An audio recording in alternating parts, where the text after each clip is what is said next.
جبکہ ان باغ والوں نے رات کو قسمیں اٹھائیں کہ وہ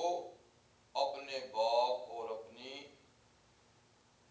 زمینی پیداوار کو صبح ہوتے ہی کاٹ لیں گے، اور انہوں نے کوئی انشاءاللہ بھی نہیں کہا کہ انشاءاللہ یہ کام کریں گے۔ اس بدنیتی کی پاداش میں کہ غریبوں کے آنے سے پہلے ہی ہم اپنا کھیت اپنا باغ سنبھال لیں گے اور ہمیں غریبوں کو نہ دینا پڑے گا، اللہ نے راتوں رات ایک گھومنے والی چیز ان کے باغوں پہ گھما دی، اور وہ ابھی سوئے ہوئے تھے اس پلان کو طے کرنے کے بعد، تو وہ ان کا کھیت اور باغ ایسا ہو گیا جیسے کہ کٹا اور اجڑا ہوا۔ صبح سویرے ہی انہوں نے ایک دوسرے کو پکارا کہ اپنے کھیت پر سویرے سویرے چلے جاؤ اگر تم اس کو غریبوں کے آنے سے پہلے کاٹنے کا ارادہ رکھتے ہو۔ وہ سویرا اٹھے اور چل دیے، اور وہ رستے میں چپکے چپکے باتیں کرتے جا رہے تھے کہ ہماری آواز بھی کوئی سن کر ہمارے پیچھے نہ آئے۔ ایک دوسرے کو چپکے چپکے کہتے تھے کہ آج کوئی مسکین تمہارے پاس نہیں آنا چاہیے، اور مساکین کو کچھ نہ دینے پر وہ اپنے آپ کو قادر سمجھتے تھے، لیکن جب وہ اس مقام پر پہنچے تو وہاں کچھ باغ اور کچھ فصل نہ تھی۔ کہنے لگے ہم تو رستہ کھو گئے، یہ ہمارے باغ کو آنے والا رستہ، ہمارے کھیت کو آنے والا رستہ یہ نہیں ہے، شاید ہم رستہ بھول گئے ہیں۔ لیکن جب چاروں طرف دیکھا تو مقام وہی تھا، اور اب انہیں سمجھ آئی کہ ہم تو باغ اور فصلوں کی نعمت سے محروم کر دیے گئے ہیں، جگہ وہی ہے۔ تو ان میں جو درمیانے قسم کا تھا، عقل و شعور کے لحاظ سے، سمجھ بوجھ کے لحاظ سے، اس نے کہا کیا میں نے تمہیں پہلے نہیں کہا تھا کہ تم اللہ کی تسبیح کیوں نہیں بیان کرتے؟ تم اپنے اس فیصلے کے ساتھ انشاءاللہ کیوں نہیں کہتے؟ لیکن تم نے میری ایک بات نہیں مانی، اس کا نتیجہ تم نے دیکھ لیا۔ اب وہ سب کہنے لگے کہ پاک ہے ہمارا رب، ہم ہی بے انصاف تھے، ہمارا فیصلہ ہی غلط تھا، اور ایک دوسرے کو ملامت بھی کرنے لگے کہ دیکھ تو نے یہ مشورہ دیا تھا نا، دیکھ تو نے یہ مشورہ دیا تھا۔ بالآخر کار لان تان سے کیا بنتا ہے، ایک دوسرے پہ الزام لگانے سے کیا بنتا ہے، بلکہ اب سب نے کہا اے افسوس، ہم ہی سرکش تھے، ہم ہی بغاوت پہ تلے ہوئے تھے، ہم ہی غریبوں کا حق نہ دینا چاہتے تھے، اس لیے غلطی ہماری ہے۔ لیکن کوئی بات نہیں، ہو سکتا ہے کہ ہمارا پروردگار اس باغ اور کھیت کے بدلے ہمیں اس سے بہتر باغ اور کھیت دے دے، کیونکہ اب تو ہم پورے طریقے سے اللہ کی طرف جھکنے والے اور رغبت کرنے والے ہیں۔ یہ ان آیات مبارکہ کا ترجمہ تھا، اور آیات کے ترجمے سے آپ نے اتنی بات سمجھ لی کہ اس میں اللہ تعالیٰ ایک واقعے کی طرف اشارہ کرتے ہیں، اور یہ واقعہ نبی کریم صلی اللہ علیہ وسلم کی حیات طیبہ میں آل مکہ کے ہاں مشہور و معروف واقعہ تھا، یعنی مکہ والوں کو اس قصے سے پوری خبر تھی۔ یہ واقعہ اس تناظر میں اللہ نے بیان کیا کہ اللہ تعالیٰ فرماتے ہیں دیکھو اے آل مکہ، ہم نے تمہیں خوشحال زندگی، پرامن زندگی عطا فرمائی ہے، مال و دولت سے نوازا ہے، عزت اور احترام دنیا کی قوموں میں ہم نے تم کو دیا ہے اپنے اس گھر کے پڑوسی ہونے کی وجہ سے۔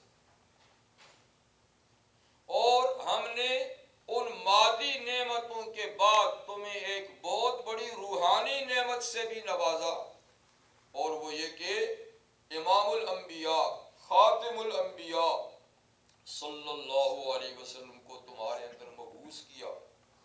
تمہاری رہنمائی کے لیے، لیکن تم نے ہمارے جلیل القدر پیغمبر، عظیم المرتبت پیغمبر کو صرف یہ نہیں کہ نہ مانا، بلکہ ان پہ الزام تراشیاں کی، ان کی شان میں گستاخیاں کی، ان پہ دیوانہ ہونے کے الزامات لگائے، تو اس طرح ہماری اس عظیم الشان نعمت کی تم نے ناقدری کی، اور یہ سمجھ کے کی کہ ہم دولت مند ہیں، ہم صاحب اوداد صاحب جائیداد ہیں، اور یہ اس بات کی نشانی ہے کہ ہم جس عقیدے اور عمل پہ عمل کرتے ہیں یہ اللہ کے ہاں پسند ہے، اور ہم اللہ کے پسندیدہ لوگ ہیں، اس کے گھر کے متولی ہیں، لہذا ہمیں کسی کی بات ماننے کی ضرورت نہیں۔ تو اس قصے کو ذکر کر کے اللہ تعالیٰ نے اہل مکہ کو سمجھایا کہ دیکھو، دنیا کی مال و دولت، عزت و جاہ، یہ اللہ کے ہاں مقبولیت کی نشانی نہیں کہ جس کی اولاد زیادہ ہو، جس کے پاس مال زیادہ ہو وہ اللہ کا کوئی پیارا ہوتا ہے۔ اللہ کے محبوب اور پیارا ہونے کی علامت ایمان اور عمل صالح ہے، نہ کہ دنیاوی جاہ و جلال،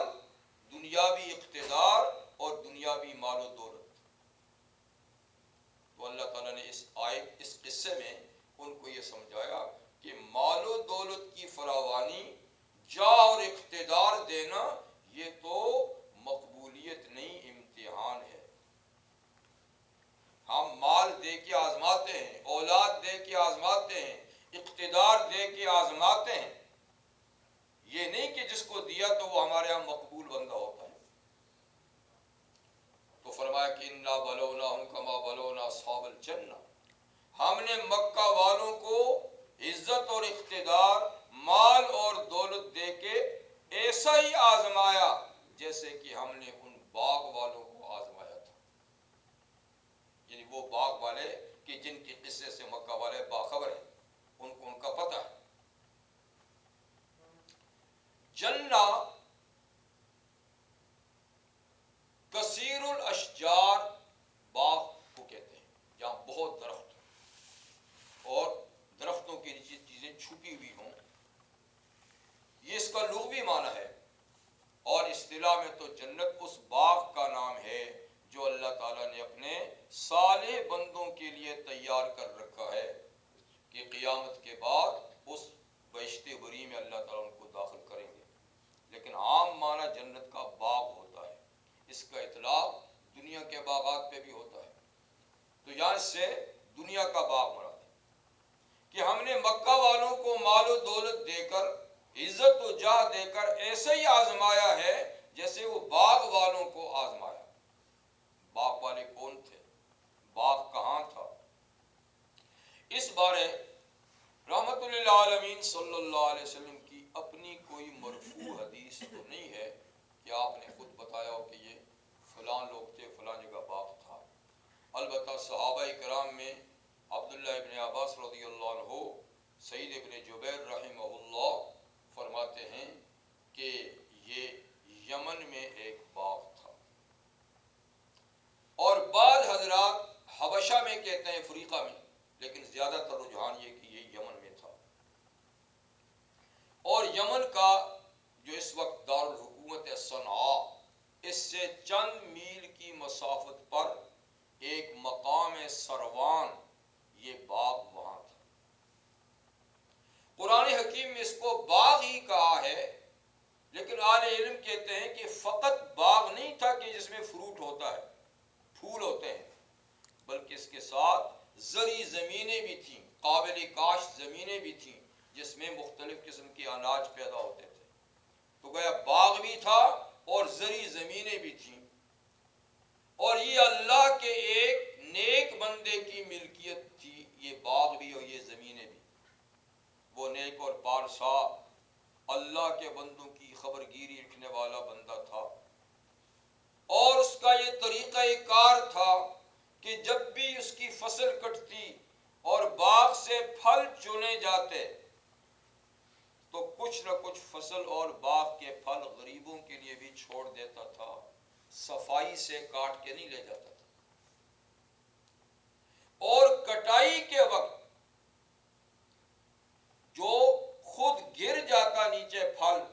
یا پودے یا یعنی اناج وغیرہ، اس کو بھی وہیں رہنے دیتا تھا، اس کو اٹھاتا نہیں تھا۔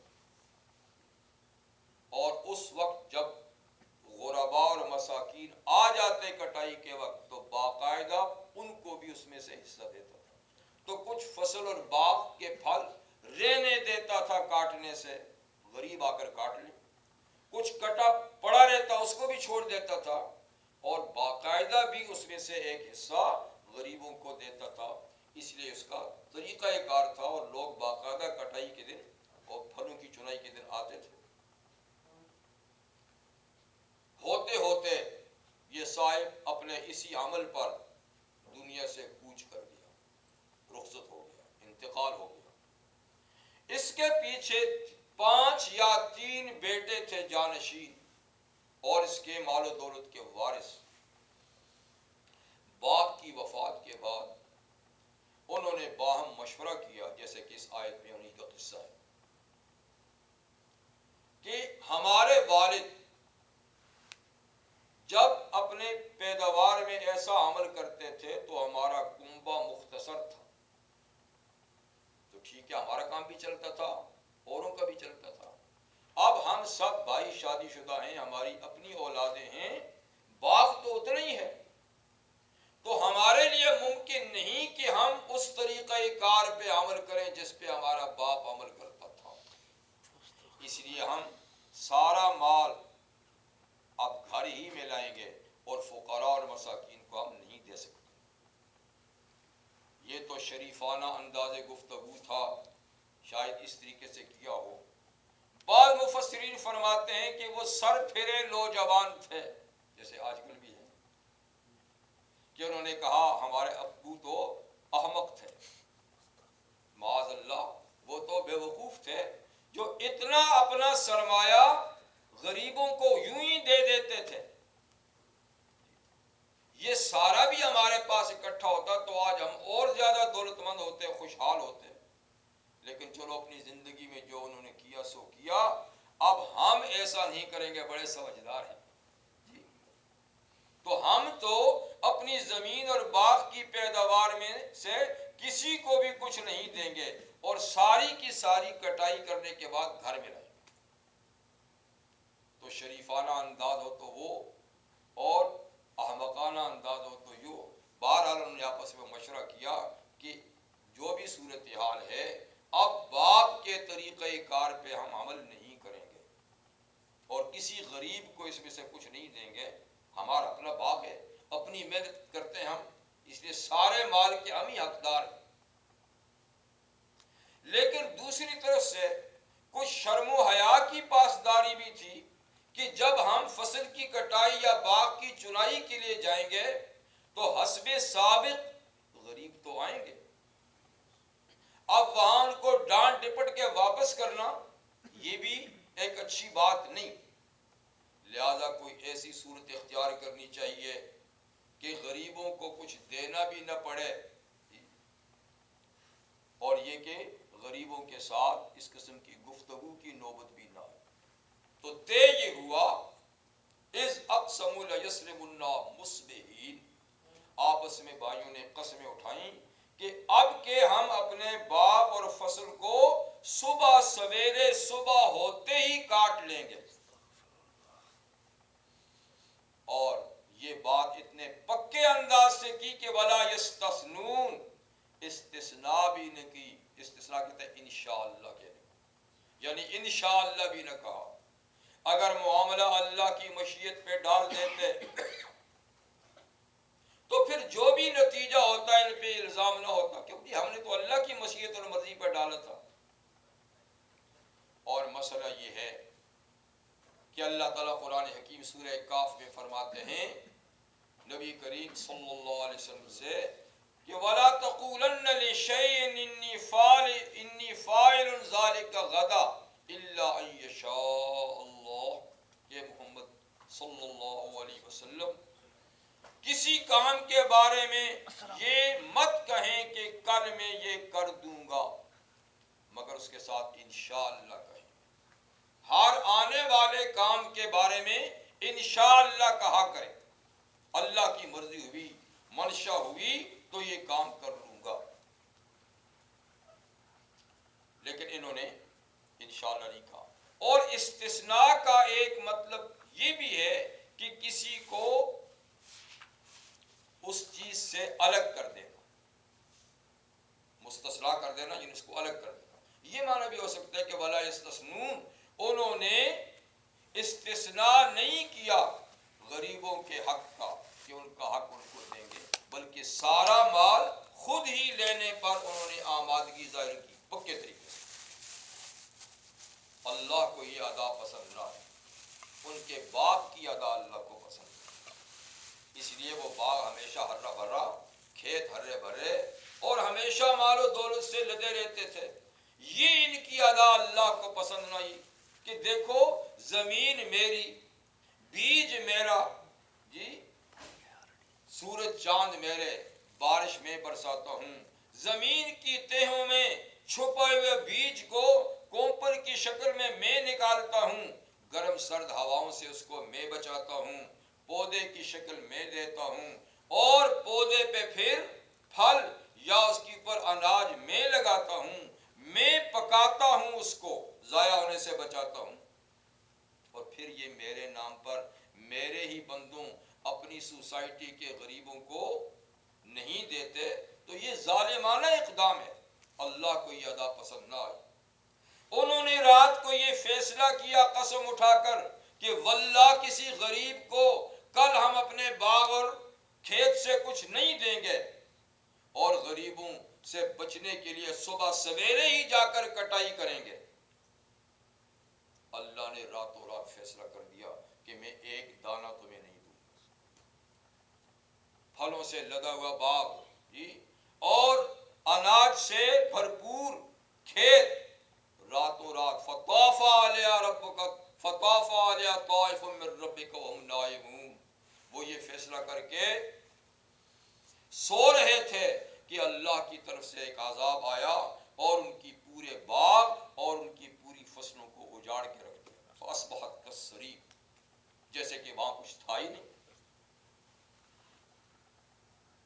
کوئی بگولا آیا،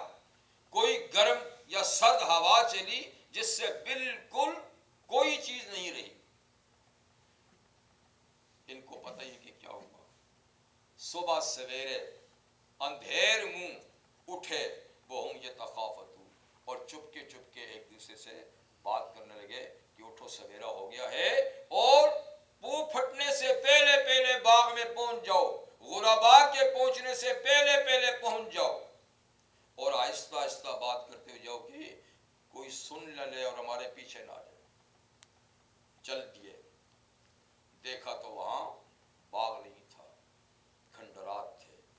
اجڑا ہوا تھا علاقہ۔ پہلے تو یہ سمجھے کہ شاید ہم رستہ بھول کر دوسری جگہ آ گئے ہیں، لیکن آس پاس کے علاقے کو دیکھ کر یقین کر لیا کہ نہیں، مقام تو یہی ہے، لیکن ہمارے ظالمانہ فیصلے پہ اللہ تعالیٰ نے ہمیں اس سے محروم کر دیا۔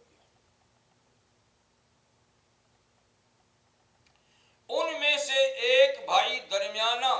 یا عمر کے لحاظ سے درمیانہ، یا عقل و شعور کے لحاظ سے، فہم کے لحاظ سے درمیانہ کہیں، کہ اس نے پہلے ہی کہہ دیا تھا کہ یہ فیصلہ اچھا نہیں ہے، کم سے کم انشاءاللہ تو کہہ دو، کم سے کم سبحان اللہ، کوئی اللہ کا نام تو لے لو، اسی کی دی ہوئی نعمتیں ہیں، اور یہ فیصلہ اچھا نہیں۔ لیکن اس وقت اس کی سنی انسنی کر دی تھی سب نے، لہذا جب اس کی بات نہیں مانی گئی تو وہ بھی پھر ان کے ساتھ ہی لگ گیا کہ چلو پھر جو ہونے سو ہونا۔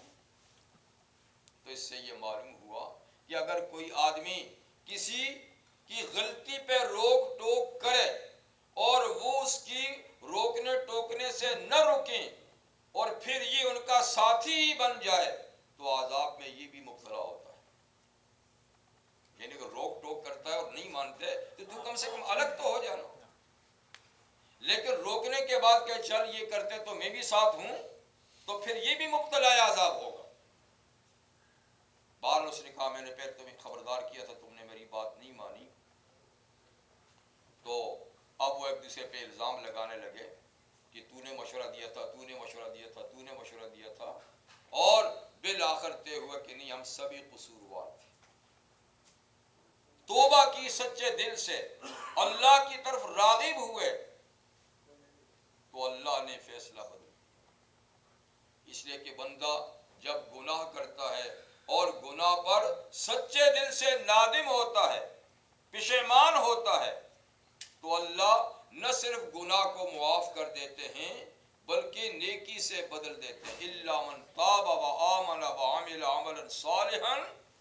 فاولئک یبدل اللہ سیئاتہم حسنات۔ سچی توبہ کرنے والے بندے کے گناہوں کو نیکی سے بدل دیتے۔ تو جب تائب ہوئے اور اللہ سے یہ امید رکھی کہ اس وقت جو ہو گیا سو ہو گیا، لیکن ہماری توبہ کے بدلے اللہ تعالی ہمیں اس سے بہتر باغ اور فصل عطا فرمائیں گے، اس عزم اور امید کے ساتھ جب واپس پلٹے تو دوسرے دن واقعی اللہ نے تبدیل کر دیا تھا، اور پہلے باغ سے بھی شاندار باغ، پہلی فصلوں سے بھی زیادہ بڑی مقدار میں فصلیں اس جگہ میں موجود تھی۔ اللہ قادر ہے کہ اسی زمین کے اندر اسی اجڑی ہوئی چیز کو دوبارہ وجود بخش دے، یہ بھی قادر ہے کہ اس جگہ میں کوئی دوسری جگہ لا کے رکھ دے۔ جیسے بعض مفسرین فرماتے ہیں کہ اللہ تعالیٰ نے جبریل امین کو حکم دیا کہ یہ اجڑا ہوا اور جلا بھونا ہوا زمین کا ٹکڑا اٹھا کر شام کے ملک میں مقام زغر میں رکھ دو، اور زغر کا شاداب باغوں سے بھرپور حصے کو اٹھا کر اس کی جگہ لگا دو۔ ایسا ہوا، یا اسی کو اللہ تعالیٰ نے ہرا بھرا کر دیا، لیکن بہرحال باغ اور پیداوار بڑی شاندار انداز سے۔ عبداللہ ابن مسعود رضی اللہ عنہ فرماتے ہیں کہ میں نے سنا ہے کہ اب اس اجڑے ہوئی زمین اور باغ کے بدلے میں اللہ تعالیٰ نے ایسی زرخیز اور بھرپور پیداوار کا باغ دیا کہ جس کے ایک انگور کا گچھا ایک اونٹ کا وزن کے برابر تھا، یعنی ایک اونٹ پہ صرف ایک گچھا ہی لاد کے لاتے تھے، یعنی اتنا زبردست اللہ قادر ہے۔ رحمت للعالمین صلی اللہ علیہ وسلم کا ارشاد گرامی ہے کہ حضرت مہدی اور حضرت عیسیٰ علیہ السلام کا جب دور آئے گا اور دنیا میں نیکی ہی نیکی ہوگی، بدی کا خاتمہ ہو جائے گا، تو زمین اپنی پوری برکات کے ساتھ پیداوار دے گی، پوری برکات کے ساتھ پیداوار دے گی۔ اور فرمایا کہ ایک انار کا دانہ اتنا بڑا ہوگا کہ اس کو بیج سے کاٹ کے جب اندر دانوں سے خالی کریں گے تو وہ ایک خیمے جیسی جگہ ہوگی جس میں 8-10 آدمی نیچے رہ سکتے ہیں۔ آدھے انگور کے دانے کے خالی حصے کے اندر 10 آدمی سو سکیں گے، ایک ایک دانہ اتنا بڑا ہوگا۔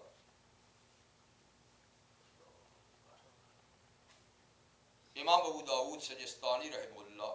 جو حدیث کی مشہور کتاب ابو داؤد شریف کے مصنف ہیں، وہ فرماتے ہیں کہ میں نے خود اپنی آنکھوں سے دیکھا، مصر کے ایک باغ میں گیا، میں نے دیکھا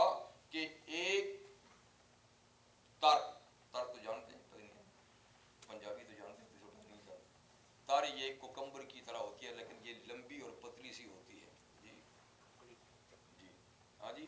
ککڑی کا ہے، یا ہم اس کو تر بھی کہتے ہیں۔ تو وہ میں نے اتنی بڑی دیکھی کہ وہ گزوں لمبی، اور میں نے اورنج کا ایک ایسا دانہ دیکھا جو مشکل سے ایک جانور اس کو اٹھاتا تھا۔ تو اللہ جب برکت دیتے ہیں تو ایک دانے میں اتنی برکت ہوتی ہے۔ یہ تو امام ابو داؤد کے زمانے کی بات ہے، یعنی قیامت کے قریب تو معاملہ ہی کچھ اور ہوگا۔ تو خیر، فرمایا کہ ایک گچھا انگور کا اتنا بڑا اور وزنی کہ ایک اونٹ پہ تنہا ایک گچھا ہی لگ سکتا تھا۔ تو اللہ جب خیر و برکت دیتے ہیں تو پھر ایسا ہی معاملہ ہوتا ہے۔ تو اللہ تعالیٰ نے اس واقعے کو ذکر کر کے اہل مکہ کو سمجھایا کہ تم مال و دولت کو اپنی محنت کی پیداوار سمجھتے ہو، اور یہ کہ تم مال و دولت کی فراوانی کو اللہ کی عنایت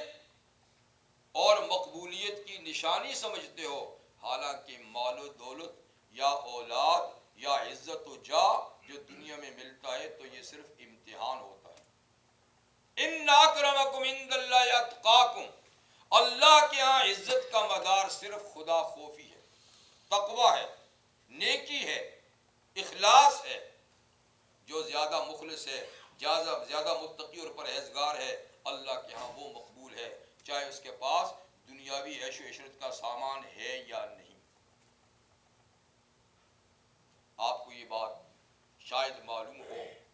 کہ دنیا میں سب سے مقبول ترین طبقہ انسانوں میں، بلکہ کائنات میں سب سے مقبول طبقہ کون لوگ ہیں؟ انبیاء کرام۔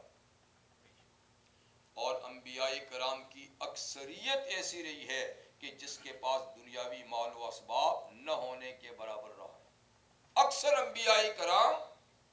بس بقدر حاجت، بقدر ضرورت،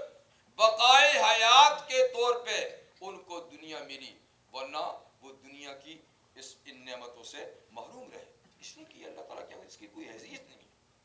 ٹھیک ہے، بعض انبیاء کرام کو اقتدار بھی ملا، حکومتیں بھی ملی، خوشحال زندگی بھی گزاری، حضرت داؤد، حضرت یوسف، حضرت سلیمان علیہ السلام، لیکن اکثریت انبیاء کرام کی غربت اور افلاس گزار کے دنیا سے گئی۔ اگر مال و دولت، عیش و عشرت اللہ کے ہاں کوئی قابل قدر چیز ہوتی تو سب سے زیادہ انبیاء نوازے جاتے، سب سے زیادہ انبیاء نوازے جاتے، لیکن نہیں۔ تو اس لیے بتایا کہ جس چیز کو تم معیار قبولیت سمجھتے ہو یہ صرف امتحان ہے، یہ دے کر اللہ آزماتا ہے کہ میری دی ہوئی نعمتوں میں کتنا میری احسان مندی کرتے ہیں اور کتنا ان لوگوں پر ان نعمتوں کو خرچ کرتے ہیں جن کو میں نے ان نعمتوں سے محروم رکھا ہے۔ تو کسی کو دنیا کی نعمتوں سے محروم رکھنا بھی امتحان ہے، ان کا صبر سے امتحان ہوتا ہے، اور کسی کو یہ نعمتیں ملی ہیں تو اللہ ان کا شکر سے امتحان لیتے ہیں کہ یہ کتنا شکر کرتے ہیں، وہ کتنا صبر کرتے ہیں۔ رحمت للعالمین صلی اللہ علیہ وسلم کی تربیت یافتہ پوری کی پوری جماعت ایسی تھی کہ حب دنیا ان کے اندر نہ ہونے کے برابر تھی۔ دنیا سے ان کا اتنا لگاؤ نہیں تھا، جن کے پاس مال و دولت تھا تو بھی نہیں تھا، جن کے پاس نہ تھا تو بھی نہیں تھا۔ رحمت للعالمین سچ فرماتے ہیں کہ کوئی سوار ایسا سوار نہیں جو کسی سواری پہ سوار ہو، کوئی جوتا پہننے والا، جوتا بنانے والا ایسا نہیں جس نے جوتا بنایا اور پہنا ہو خود حضور کے بعد، کوئی ایسا نہیں جعفر طیار سے زیادہ، جعفر طیار سے زیادہ، حضور علیہ السلام کے بعد کوئی ایسا سوار نہیں جو سواری پہ سوار ہوا، جس نے جوتا بنایا اور جوتا پہنا۔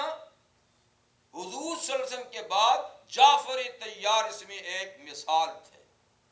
یعنی غریب پرور ہونے میں، غریبوں سے محبت کرنے میں، غریبوں کے پاس بیٹھنے میں۔ حضرت جعفر رضی اللہ عنہ اس مجلس میں بیٹھتے تھے جہاں غربا اور مساکین ہوتے تھے، اور اس وقت تک کسی سواری پہ نہیں بیٹھتے تھے جب تک کہ کسی غریب کو بھی سواری پہ نہ بٹھاتے، اور جب اپنے لیے جوتا سلواتے تو کسی غریب کے لیے بھی ضرور سلواتے تھے۔ جو نعمت ان کو ملتی تھی وہ ضرور دوسرے کسی غریب کے لیے بھی اس کو تیار رکھتے تھے۔ اسی لیے آقا صلی اللہ علیہ وسلم نے ان کا لقب رکھا تھا، کنیت دی تھی ابو المساکین، کہ غریبوں کا باپ۔ صحابہ بھی فرماتے ہیں کہ ان جیسا غریب پرور ہم نے کسی کو نہیں دیکھا۔ حضرت جعفر طیار، جن کا نام نامی اسم گرامی پچھلے پروگرام میں شہیدوں میں نے ذکر کیا تھا کہ جنگ موتا میں یہ شہید ہوئے، اور ان کی شہادت کی خبر حضور علیہ السلام نے اشارتاً پہلے ہی دے دی تھی کہ میں جنگ موتا کی فوجیوں کی کمان بالترتیب 3 آدمیوں کو دیتا ہوں، ان میں سے جو شہید ہو جائے تو دوسرا جھنڈا تھامے، وہ شہید ہو تو تیسرا جھنڈا تھامے، اور وہ شہید ہو جائے تو پھر مسلمان اپنا لیڈر خود چن لیں۔ ان نامزد لیڈروں میں ایک حضرت جعفر طیار تھے رضی اللہ عنہ، کہ حضرت زید بن حارثہ رضی اللہ عنہ کی شہادت کے بعد انہوں نے فوج کا جھنڈا ہاتھ میں لیا اور قیادت سنبھالی۔ ان کا ایک بازو دشمن نے کاٹ دیا تو بائیں ہاتھ میں جھنڈا تھام لیا، دشمن نے وار کر کے دوسرا بازو بھی کاٹ دیا تو انہوں نے دانتوں میں جھنڈا پکڑ لیا، جھنڈا نہیں گرنے دیا، دانتوں میں، یہاں تک کہ اور وار ہوا تو شہادت کا جام نوش فرما دیا۔ رحمت اللہ عالمین صلی اللہ علیہ وسلم نے مدینہ میں صحابہ کو بتایا کہ زید بن حارثہ بھی شہید ہو گئے، جعفر طیار بھی شہید ہو گئے، اور عبداللہ بن رواحہ بھی شہید ہو گئے رضی اللہ تعالیٰ عنہ، اور قیادت خالد بن ولید رضی اللہ عنہ نے سنبھال لی۔ آپ نے یہ بھی فرمایا کہ میں جنت میں دیکھتا ہوں کہ جعفر طیار کو اللہ نے کٹے ہوئے بازوؤں کے بدلے میں جنت میں بازو دے دیے ہیں، اور وہ جنت میں فرشتوں کے ساتھ پرواز کر رہے ہیں۔ تو طیار کہتے ہیں نا، طیارے کو تیار کرنا، جہاز اڑنے والا طیار، تو طیار کا معنی پرواز کرنے والے، تو یہ لطف حضور نے دیا کہ وہ تو جعفر اب تیار ہو چکے ہیں، اور ان کی طیران اور ان کی پرواز جنت میں فرشتوں کے ساتھ ہو رہی ہے۔ یہ حضرت علی رضی اللہ عنہ کے برادر بزرگ تھے، جنگ موتا میں شہید ہوئے۔ خیر،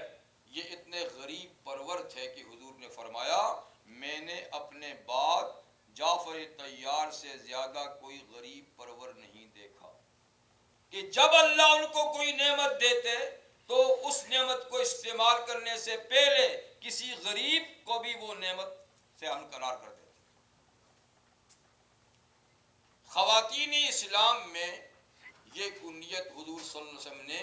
اپنی زوجہ محترمہ زینب بنت خزیمہ رضی اللہ عنہ کو دی تھی، کہ حضرت زینب بنت خزیمہ حضور صلی اللہ علیہ وسلم کی بیوی، مسلمانوں کی ماں، اتنی غریب پرور تھی کہ وہ محنت اسی لیے کرتی تھی، ان کا ذاتی خرچہ تو حضور برداشت کرتے تھے، آپ کی بیوی تھی، لیکن اس کے باوجود وہ سود کاٹتی، کوئی نہ کوئی کام کرتی، اور اس سے حاصل ہونے والی آمدنی غریبوں میں بانٹ دیتی تھی۔ تو ان کا لقب تھا ام المساکین۔ جعفر طیار ابو المساکین، زینب بنت خزیمہ رضی اللہ عنہا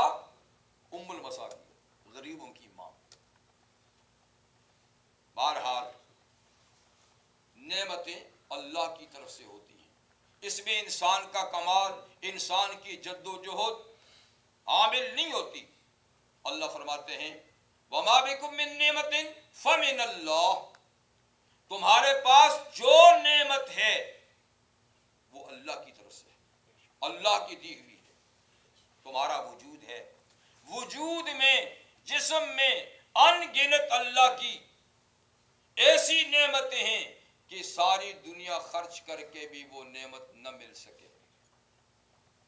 جو اللہ نے فری عطا فرمائی۔ اور پھر وجود سے خارج باہر کی بے شمار نعمتیں، تو یہ جتنی بھی نعمتیں ہیں، جانی ہیں، مالی ہیں، ایمانی ہیں، روحانی ہیں، جتنی بھی ہیں، من اللہ، اللہ کی طرف سے ہیں۔ اس میں کسی انسان کا کمال نہیں، کسی نے کوئی درخواست نہیں، بن مانگے اللہ تعالیٰ نے عطا فرمائی۔ تو انہی نعمتوں میں سے مال بھی اللہ تعالیٰ کی گراں قدر ایک نعمت ہے، اور یہ بھی اللہ تعالیٰ کی عطا اور بخشش ہے۔ جب یہ نعمت ملے تو اللہ نے امتحاناً اپنے بندوں میں کچھ ایسے بندے بھی پیدا کر دیے ہیں کہ ہماری طرح قد و قامت رکھتے ہیں، دست و بازو رکھتے ہیں، جی ہاتھ پاؤں ہیں،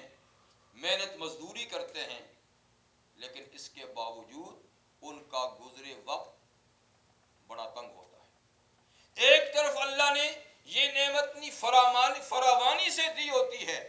کہ تھوڑے وقت میں، کم محنت میں زیادہ سے زیادہ اللہ تعالیٰ دے دیتے ہیں۔ تو محنت پر، ہنر پر، قابلیت پر اس نعمت کا دار و مدار نہیں، خالصتاً اللہ کی عطا ہے، کسی کو کم کسی کو زیادہ دے دیتا ہے، اور اس کا امتحان ہے۔ فرماتے ہیں کہ اللہ تعالیٰ نے نعمت مال کی تقسیم میں کم تری اور برتری رکھی ہے، کسی کو کم کسی کو زیادہ دیا ہے۔ لِيَتَّخِذَ بَعْضُهُم بَعْضًا سُخْرِيًّا، اس کی ایک وجہ یہ ہے کہ تاکہ ایک دوسرے کے کام آ سکے، سب کا لیول برابر ہو تو کوئی کسی کا کام کیوں کرے، نظام کائنات کیسے چلے؟ تو خود اللہ نے یہ کم تری برتری رکھی ہے تاکہ نظام زندگی چلتا رہے۔ جس کے پاس کم ہے وہ بڑوں کی کام کرے، جس کے پاس زیادہ ہے وہ بڑوں پہ خرچ کرے۔ تو اس لیے فرمایا کہ جب کسی کو یہ نعمت ملے اور جس کو نہیں ملی تو اس کے حقوق کی پاسداری کرے، اس کی حقوق کی پاسداری کرے، اور وہ یہ نہ سمجھے کہ جو کچھ اس نے محنت سے کمایا یا بغیر محنت کے اس کو ملا، یہ اس کی کوئی مکمل اسی کا حق تھا، اس کو ملا ہے، دوسروں کا نہیں۔ یہ نہ سمجھے، بلکہ یہ سمجھے کہ جو کچھ میرے پاس آیا ہے اس میں ان کا بھی حق شامل ہے جن کے پاس یہ چیز کم گئی ہے یا نہیں گئی، اس لیے مجھے خود ان کی تلاش کر کے ان کا حق وہاں پہنچانا چاہیے۔ فرمایا کہ اس میں احسان والی بات نہیں کہ آپ کسی کو کچھ دے کر اس پر احسان رکھیں اور اس سے شکریہ کے طالب بنے، نہیں، بلکہ یہ اس کا حق ہے جو آپ اس کے پاس پہنچا رہے ہیں،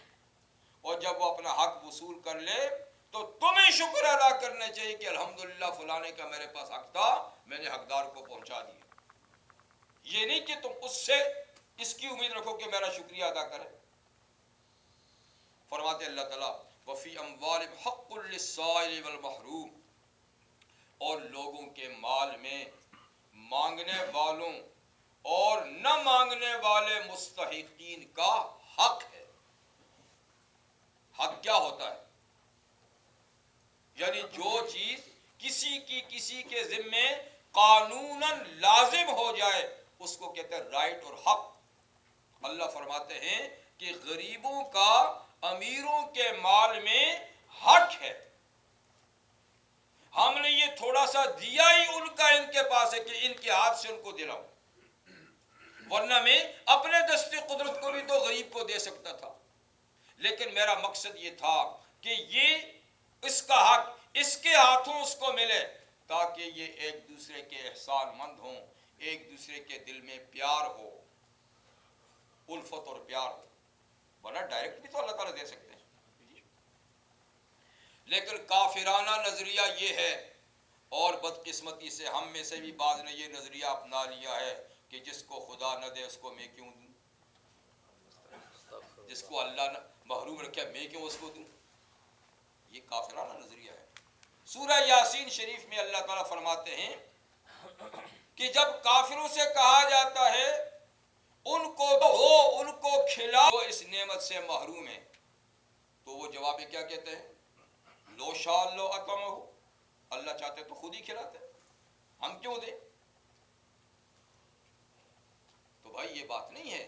اللہ چاہے تو خود کھلا سکتا ہے لیکن وہ تمہارے ہاتھ سے کھلانا چاہتا ہے، تمہارے ہاتھ سے کھلانا چاہتا ہے۔ تو اس لیے اس کو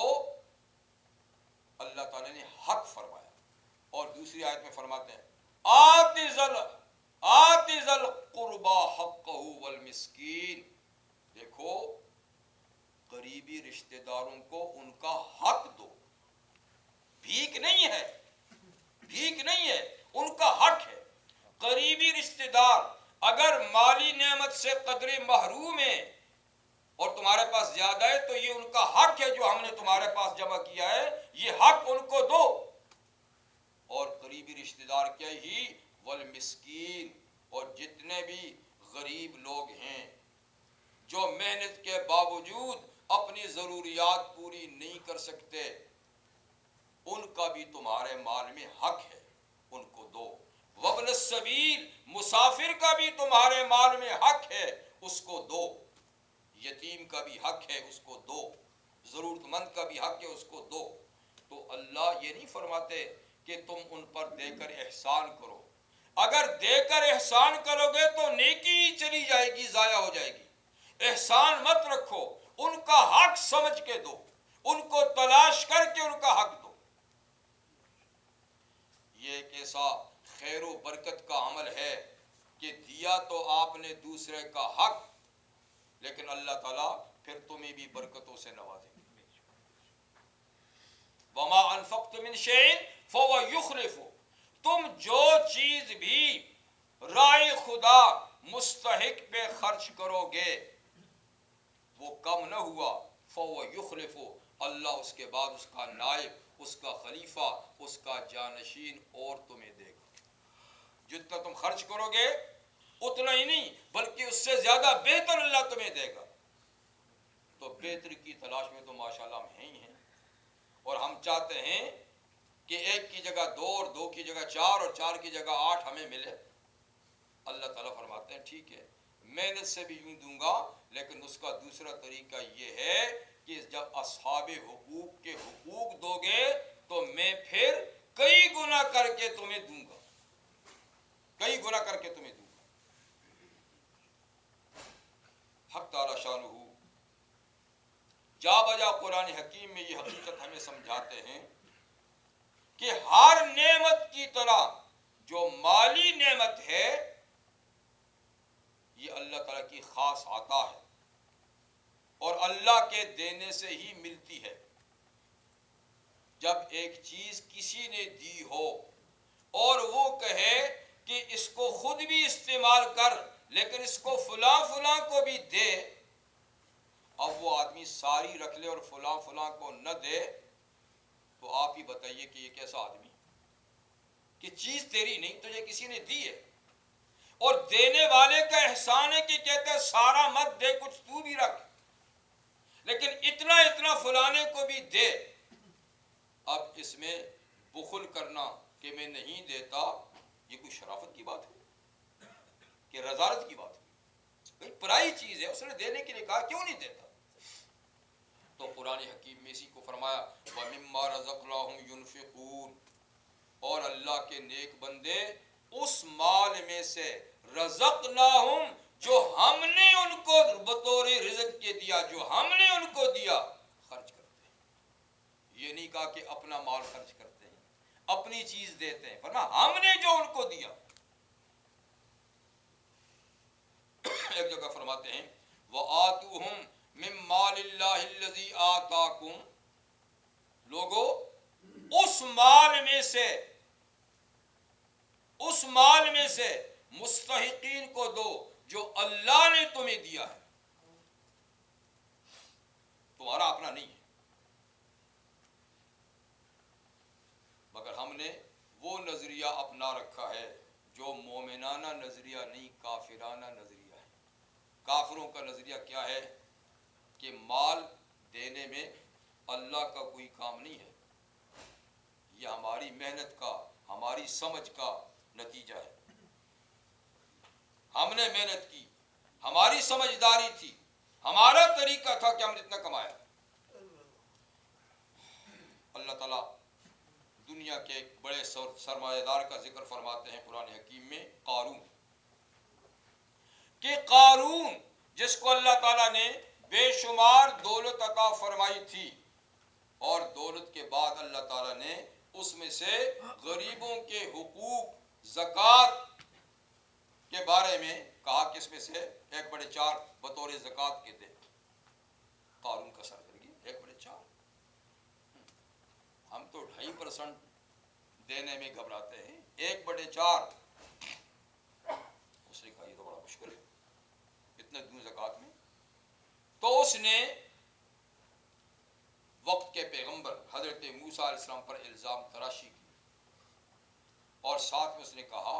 کہ اس میں کسی کے دین کی کون سی بات ہے, یہ تو میری اپنی انما اوتیتہ علی علم عندی, یہ تو میرے علم میری مہارت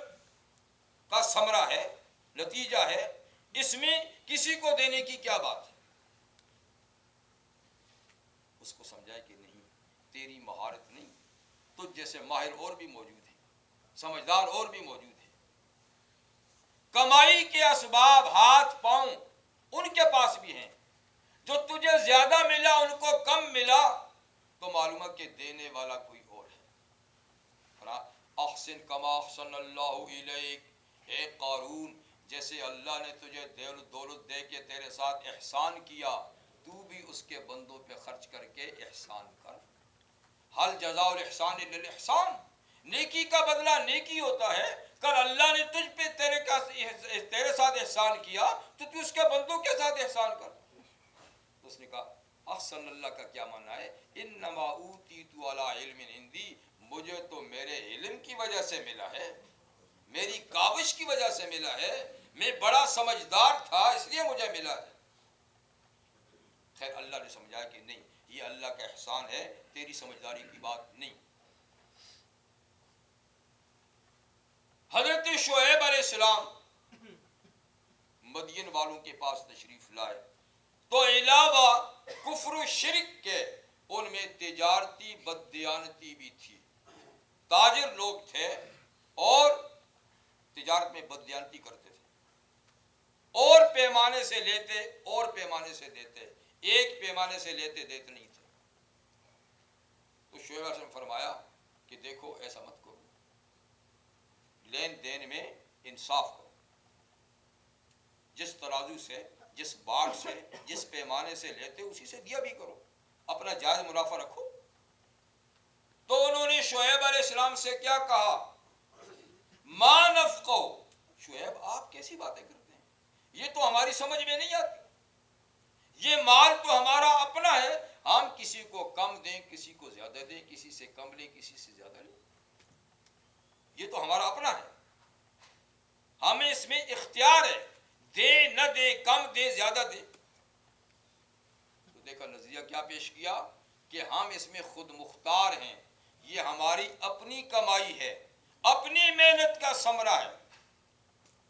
اللہ تعالیٰ نے جا بجا قرآن میں اس کی نفی کی کہ نہیں, تمہاری محنت کا ثمرہ نہیں, بے شک تمہاری کوشش اور محنت بھی اس میں ہے, لیکن دراصل مال اللہ کی دین ہے, اس کی عطا ہے, اس کی بخشش ہے. تو اس کا حکم ہے کہ اس کو صاحب حقوق, جن کے حقوق اللہ نے مقرر کیے ہیں ان تک پہنچاؤ. اور حقوق تو لازمی ہے کہ دو, حقوق سے ہٹ کر بھی اپنی مرضی اپنی خوش دلی سے بھی اللہ کے نیک بندوں پہ خرچ کرو. یعنی حقوق وہ ہیں جو بطور زکوٰۃ کے ہیں, صدقہ فطر ہے, یہ تو حقوق ہے, یہ تو لازمی نکالنا ہے. لیکن اس کے علاوہ اپنی خوش دلی سے زکوٰۃ کے علاوہ بھی, یعنی یہ مال اللہ کی نعمت سمجھ کے غریبوں پہ بانٹنا چاہیے. تو اس کا فائدہ کیا ہوگا, حق تلفی سے بچو گے, حق رسی ہو جائے گی, اور معاشرے میں اتحاد پیدا ہوگا, محبت پیدا ہوگی, جن کو دو گے ان کے دل میں محبت پیدا ہو جائے گی. دنیا میں آج 3 طرح کے نظام ہیں, 2 نظام تو باقاعدہ لاگو اور چل رہے ہیں, حکومتیں ان کی پشت پناہی کر رہی ہے, حکومتیں ان کو چلا رہی ہیں. ایک اللہ کا بھیجا ہوا نظام ہے جو اس وقت یتیم بنا ہوا ہے, اس کی سرپرستی کوئی نہیں کر رہا, دونوں نظام جس کی سرپرستی ہو رہی ہے وہ تو ظالمانہ نظام ہے، لوٹ کھسوٹ کے نظام ہے، لیکن جو عادلانہ نظام ہے افسوس کہ اس کی سرپرستی کوئی نہیں کر رہا۔ ایک نظام سرمایہ داری ہے جو مغربی ملکوں میں رائج ہے کہ کمانے کے لیے کوئی حد مقرر نہیں، جیسے چاہیں جتنا چاہیں کماتے جائیں، صرف لائسنس گورنمنٹ سے لے لیں، پھر شراب بیچیں، پھر جوا کھیلیں، پھر سینما بنائیں، پھر جو چاہیں اس سے کرتے رہیں اور جتنا منافع لگائیں کوئی بات، ان کا حصہ ان کو ٹیکس دیتے رہے بس، اور جتنا عیاشی پہ خرچ کریں کوئی پابندی نہیں، کسی کو دے نہ دے کوئی پابندی نہیں، ان کا حصہ دے۔ اور اس کے رد عمل میں اشتراکیت کا نظام آیا تھا کہ نہیں، کسی کا کچھ نہیں، جتنا کماؤ خزانے، سرکاری خزانے میں جمع کرو، صرف روٹی کپڑا اور مکان لو۔ خیر وہ تو انتہائی غیر فطری نظام تھا، وہ تو فیل ہی ہو گیا، دنیا میں کہیں نہ چل سکا۔ اور یہ دوسرا کچھ چل رہا ہے لیکن نظام ظالمانہ ہے۔ اس کے مقابل ان دونوں نظاموں کے بیچ میں عادلانہ نظام معیشت وہ ہے جو اللہ نے انبیاء کرام کے ذریعے سے انسان کی فلاح اور کامیابی کے لیے بھیجا، اسلامی نظام معیشت جس میں کمانے کے لیے بھی حدود ہیں، خرچ کرنے کی بھی حدود ہے، ولا تبذر تبذیرا، حرام ذرائع سے مت کماؤ اور ناجائز جگہوں میں خرچ بھی مت کرو، ولا تبذر تبذیرا، فضول خرچی مت کرو۔ اللہ کمانے کا بھی پوچھیں گے کہ کہاں سے کمایا، اللہ خرچ کرنے کا بھی پوچھیں گے کہ کہاں خرچ کیا۔ اور اس کے ساتھ ہر انسان کی کمائی میں دوسرے انسانوں کے حقوق بھی لگا دیے کہ سوسائٹی میں ان لوگوں کا خیال رکھو جو گرے پڑے ہیں، جن کا معیار زندگی پست سے پست ہو رہا ہے، ان کو اپنے قدموں پہ کھڑا کرنے کی کوشش کرو۔ جس سوسائٹی اور معاشرے میں غریب طبقے کی دیکھ بھال ہو، ان کو اپنے پاؤں پہ کھڑا کرنے کے لیے طریقے موجود ہوں، وہ اللہ کی رحمت کی مستحق ہوتی ہے اور اللہ انہیں خوشحال رکھتا ہے۔ لیکن جس سوسائٹی میں طبقاتی کشمکش اور کمی بیشی اتنی ہو کہ ایک طرف تو اتنا سرمایہ ہو کہ سرمایہ دار کو پتہ نہیں کہ کتنا میرے پاس، اور بے تحاشا خرچ کرتا ہو، اور دوسری طرف انتہائی افلاس ہو، غربت ہو کہ کسی کو پیٹ بھر کے روٹی میسر نہ ہو، تو یہ لعنتی سوسائٹی ہوتی ہے۔ افسوس یہ ہے کہ کفار سوسائٹی میں اسلام کے اس نظام عادل کی تھوڑی بہت جھلک تو نظر آتی ہے، جیسے ان ملکوں میں برطانیہ دیکھیے، آپ کا کینیڈا دیکھیے، کچھ اور ملک دیکھیے کہ جہاں بے روزگار کو گزارا الاؤنس ملتا رہتا ہے، فری علاج بھی ہوتا ہے اور بھی دیکھ بھال ہوتی ہے، اگرچہ وہ یعنی نظام سرمایہ دارانہ ہی ہے، ظالمانہ ہی ہے، لیکن کچھ ان کا چھوٹے طبقہ کا بھی خیال ہوتا ہے، تو کفر اور معصیت کے باوجود کچھ نہ کچھ خوشحالی آپ دیکھتے ہیں کہ نہیں دیکھتے، کہ سوسائٹی کے افراد کا خیال رکھتے ہیں۔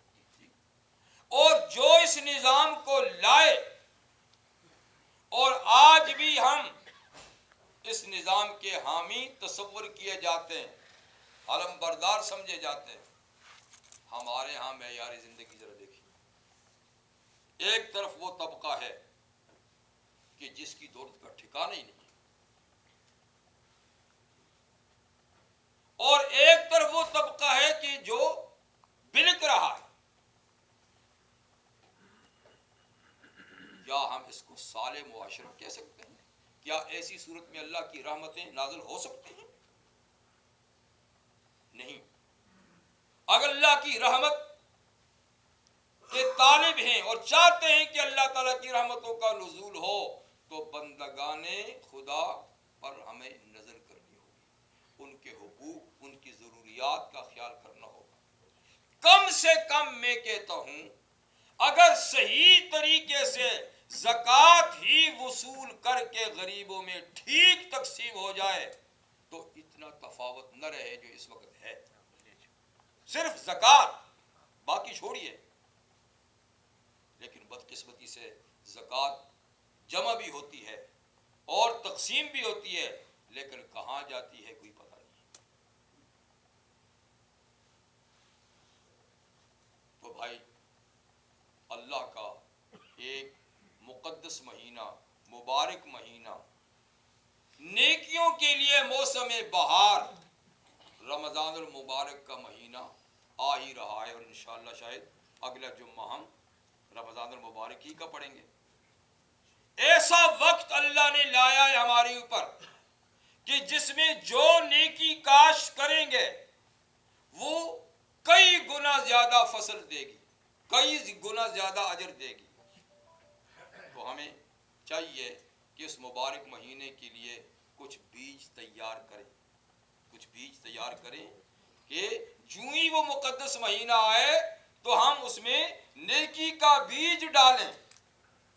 اور پھر زیادہ سے زیادہ پیداوار اللہ تعالیٰ سے حاصل کریں۔ وہ جسمانی عبادات نماز ہے، روزہ ہے، یا وہ مالی عبادات زکوٰۃ اور صدقات ہے، ہر نیکی کا اجر و ثواب اللہ تعالیٰ رمضان المبارک مہینے میں کئی گنا کر کے زیادہ دیتے ہیں، کئی گنا۔ اور اس کی قدر و قیمت کا پتہ کل قیامت کے دن لگے۔ تو دیکھیے یہ مبارک اوقات ضائع نہ ہو جائیں، نیکیوں کی بنیاد رکھیے اور پھر ان بنیادوں کو پورے سال اس پہ تعمیر کرتے چلیے۔ دنیا کی زندگی کیا ہے؟ کسی کے پاس زندگی کے بارے میں کوئی سرٹیفکیٹ ہے کہ اتنا رہے گا؟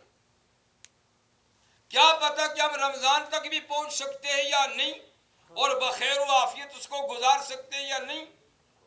زندگی ان لمٹ ہے، اور اللہ تعالیٰ اس کے اندر اگر ایسے اوقات ہمیں نصیب فرمائیں تو ہمیں کوئی لمحہ، کوئی وقت ضائع نہیں کرنا چاہیے، اور ہر قسم کی نیکی کی کاش کریں۔ اللہ تعالیٰ مجھے اور آپ کو اس کی توفیق عطا فرمائیں۔ وآخر دعوانا الحمد للہ رب العالمین۔